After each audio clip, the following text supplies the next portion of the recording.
Hey, thank you guys so much for tuning in.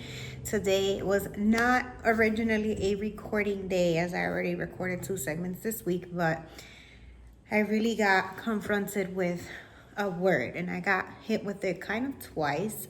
The first time I really didn't notice, and then it came at me the second time, and I really was like, I need to shed light right to this topic and share this with others that might be thinking the same way.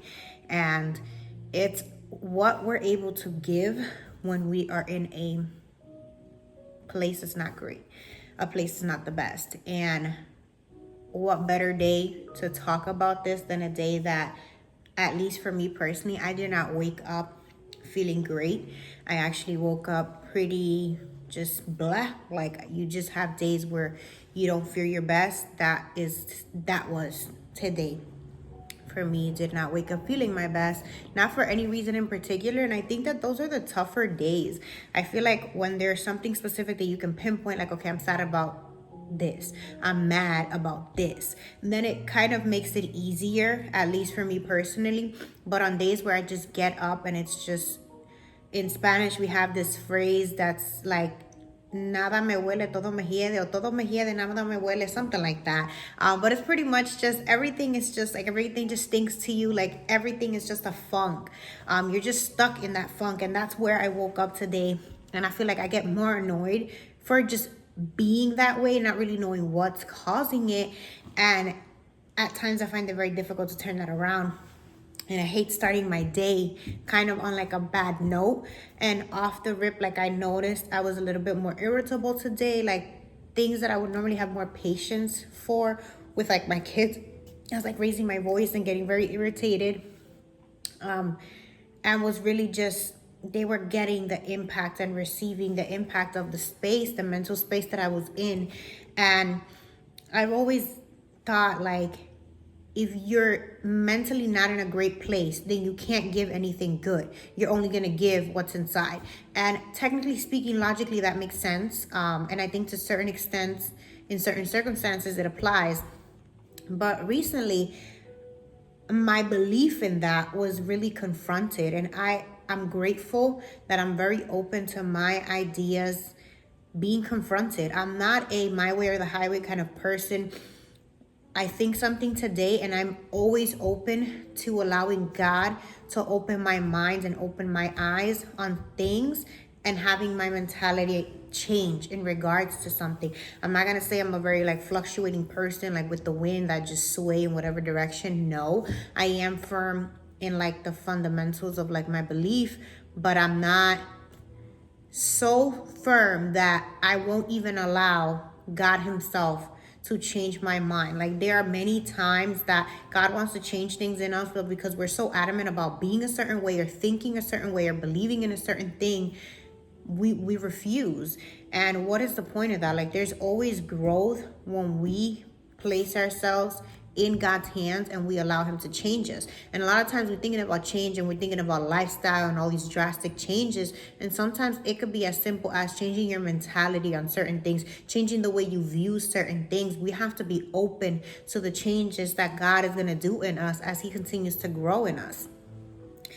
But back right to what we give, I was always under this like thought process and very firm in, if you're not in a good place mentally, emotionally, what good can you really give? I've always believed, like, you look good, you feel good, and it's all attached to like how you feel. But I think that honestly, recently, God has really been working on breaking my way about thinking about attaching yourself and like holding yourself so close to how you feel. And lately, I've really been confronted also that ultimately, nothing just happens, nothing just is what it is. Everything is based on decisions. Sometimes even the lack of making a decision, that's a decision in itself, our inability to act on things. And I was confronted by this in 2 different ways, and it hit me like a bag of bricks. Like, I was just like, wow. I always thought, for example, if you're running dry, if you're just not in a really good place, and you're trying to give, how much can you really give? Again, to a certain extent, that is appropriate. I think you need to fill your cup so that you can overflow and then give onto others. And of course, like, what you give will be super, super great because your cup is full. It's kind of like you can't really take care of other people if you don't really take care of yourself first. That's absolutely true. But what I also learned is God meets you where you are, and you're not always going to have your cup full. Sometimes your cup is going to be half full, right? The glass is going to be half full. I don't want to say half empty, but half full. You have to change your perspective. Instead of saying my well is running dry, right? I have a little bit left, and changing our language and changing the way that we view things, because we cannot not think that because I'm kind of almost there running dry, I'm now like, I'm not of service to anyone. I can't do anything for anyone. And I really always thought that that was the case, especially in ministry. I've always thought, if your cup is not full and you're not receiving, what can you really give? And to a certain extent, I think that is true. I definitely think that it's great for people in ministry to sit down and be on the receiving end and not always the giving end. I think that there's always and should be a balance. But I feel like lately I've really been confronted hard about maybe not judging, but just this thought that if you're not feeling 100%, that you can't give something good. And I think that that's no longer true. Like, I don't think I think that way anymore. I think about it as, maybe today I didn't wake up on the best side of the bed. Maybe I'm not feeling my best self, but I can still make a decision to fight that and show up and try to be my best self. I don't think it takes you feeling your best self to give your best self. I think that that's the best way that I could put it.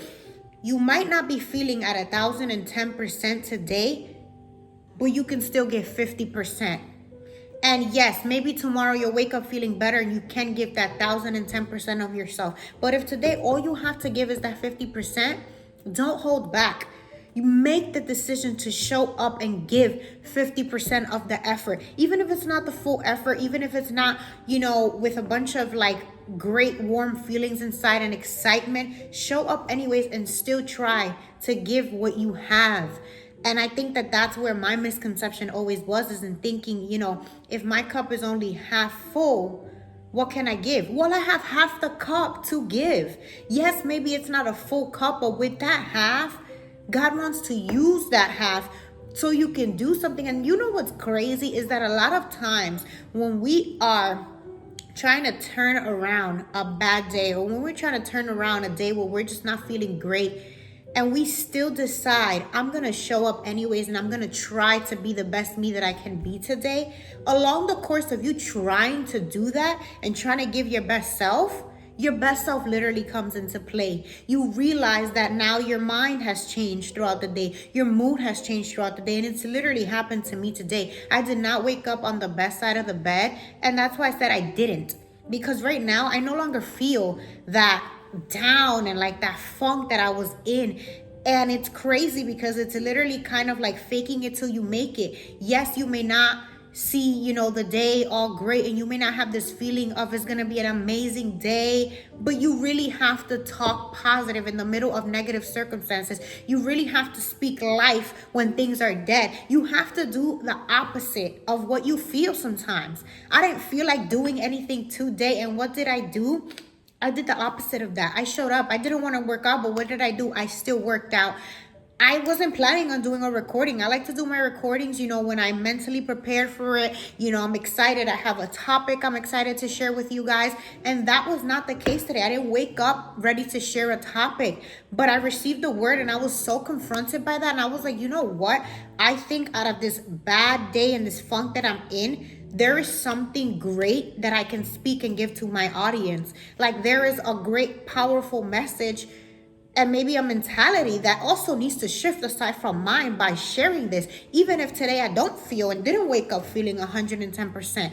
It's so crazy because in the process of doing that and still trying to show up, you're going to find that you became your best self along the day, even when you didn't initially feel that way. And that's at least how I feel today. And wake up feeling my best self. But I said, you know what? I'm not going to give in to what I'm feeling. Like, I'm not going to let it fester and just sit here in this like funk and be defeated. I don't feel like working out. I'm going to do it anyways. I don't feel like getting dressed. I'm going to do it anyways. I don't feel like recording. I'm going to do it anyways. And as long as I have just continued to just do these things anyways, and trying to literally be the best me that I can be today, I have found that I do feel a lot better than I felt. And I think a lot of times we really just need to fake it till we make it. Like that's just the reality of it.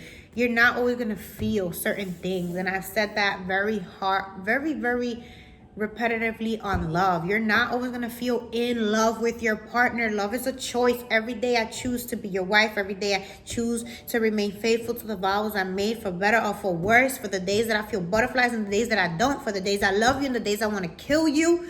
For all those days, that's what I vow.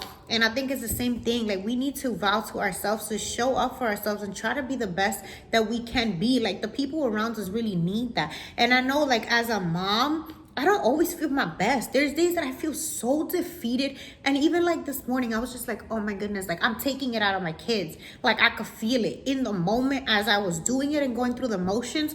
I felt it. Like, I was just like, my kids don't deserve this. They would do this on any other day that I woke up feeling fine. And I probably wouldn't yell at them about it. But I'm yelling at them about it today. And it has nothing to do with them. And it has everything to do with me. And that's when I stopped myself. And I was like, you know what? It is easy to give into the funk that I'm feeling and not feeling great and not giving my best self because I'm not mentally at my best state. But you know what? I'm going to fight that. Life is all about fighting. And I think it's so easy to succumb to what we're feeling. I'm feeling depressed and we give into that. I'm feeling like I'm in a dark place and we literally give into that. We start to feed into it and we seclude ourselves. We shut people out. We want to spend more time just alone. And I'm not saying alone time isn't good, but we completely shut ourselves off for long periods of time and we place ourselves in a literal physical dark place when we're already mentally there, when what we should be doing is the far opposite of that, right? I don't want to talk to people. Let me try to go where people are. I want to be in a room that's dark. No, like open everything up, receive the light, spend time outside. And we just want to sit there and kind of sulk in what we're feeling. And a lot of times giving into the emotions that we go through makes things worse. Now, I'm not saying we may not need to take a beat and take some time to ourselves. Absolutely. Sometimes all we got to do is replenish and really sit with our feelings and feel our feelings. And I'm all for that. But do not let something fester longer than it should, because it ends up taking so much more away from you. Had I sat in bed and just continued to feel this funk, not worked out, not gotten dressed, not done this recording, and just kind of soaked in those feelings of just feeling today and everything bothering me, I would still be there. But because I fought that and I still did everything I didn't feel like doing, as if I wanted to do it, I brought that energy. Now I'm here and I feel so much better. So we really have to make a conscious decision of fighting and stop thinking that whenever you're in a negative place, you're going through something that's maybe not the best. Your life literally feels like it's crumbling down and it's in shambles. That does not mean you have nothing good to give. If your glass is half full, it does not mean you don't have anything to give. It means you have a glass that's half full. You have half of you to give. And even if you don't feel your best self, try to give your best self to your kids, to your spouse, to work, to whatever it is. Show up and try to be your best self even when you don't feel like it. That feeling is not always going to be there, but that conscious decision of still trying to push through and show up is exactly what it takes in life to take you even further than you would have imagined. We really have to get out of I feel. Being in one's feelings sometimes does more damage than good. There are times we need to sit with our feelings, but we really need to wake up and realize when whatever we're feeling, sitting in it and letting it fester is not gonna do us any good. When you're feeling defeated, don't stay in that feeling of feeling defeated. Don't feed into it. Remind yourself that you are victorious, that you are strong, That yes, maybe you got knocked down, but you can get back up. We have to start to talk completely different from our circumstances. You know, I'm not seeing the provision, but God is my provider. He's gonna provide. Like, that's a fact.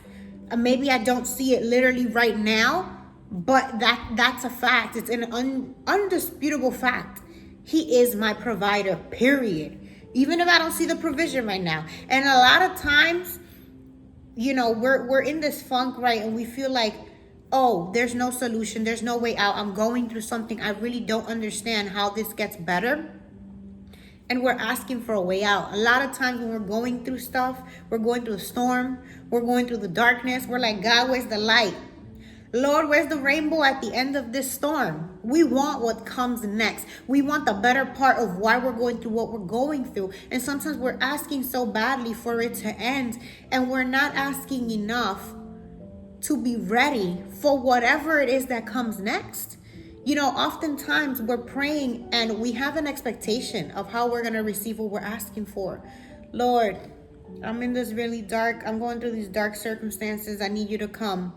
I need you to come rescue me. I need your light. And we picture and draw out mentally what that's going to look like, what that Jesus rescue mission is literally going to look like. Oh, you know, I recently lost my job. That's the dark place I'm going through. So Lord, I need you here now. I need you to, okay, the Lord's going to grant me a really good job, even better than the one I lost. We already draw and map out what that circumstance is going to look like, what that out is going to look like, what that solution is going to look like. And you know what's crazy is that sometimes maybe God gives you exactly what you expected, but oftentimes he gives you something totally different than what you were expecting. And sometimes, you know, that we're so upset about what we receive when we ask for a solution, but then God gives us something to help us get to that solution, and we're like, what is this? This is not the job I asked you for. Yes, but here, I'm giving you the opportunity. I'm giving you skills. I'm giving you the ability to connect you with someone that eventually is going to help you get the job that you're looking for. Oftentimes, all we want is a solution on a silver platter, and we fail to realize that when we ask God for something, he's not always just going to give us that. He might give us a way to obtain it. How many of us have prayed, Lord, forgive my debts, clear them. I want to see zeros. We're praying for God to free us from debt, and we just want to log into our bank accounts and for it to say zero. We want to receive letters in the mail saying your debt has been forgiven. You don't owe us a dime. That is what we see as a response to that prayer. But sometimes God's response is, I'm going to give you a job to help you get rid of your debt. I'm going to give you a reality check for you to adjust mentally, change your lifestyle, have a rude awakening so that you can cancel all that debt. I'm going to give you strategic thoughts on how to get rid of your debt. I'm going to give you a job to help you get rid of that debt. I'm going to give you another source of income to get rid of that debt. But we don't want any of that. What we want is simply zeros. We want the easy way out of things. And we're always asking and praying for solutions, for things to come. We just want the thing. We don't actually want to work for it. Lord, I want a house. We just want it to fall. Boom. We just want it to fall from the sky right in front of us. We don't want to do any type of actual work to get it.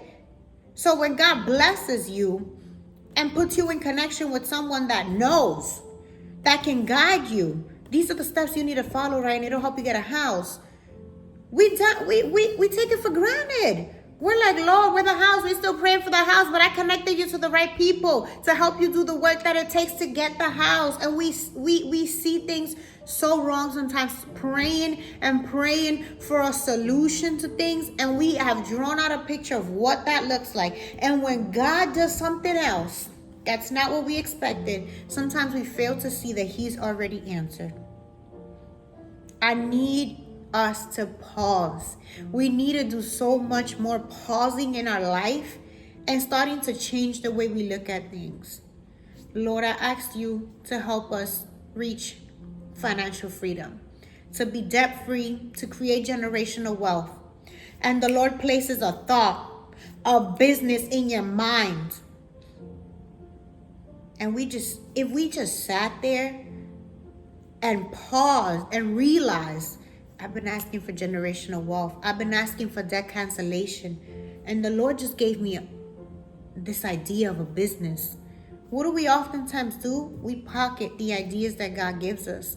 The tools that the Lord gives us, we often put them aside. And what do we often do? We keep praying. Lord, the house.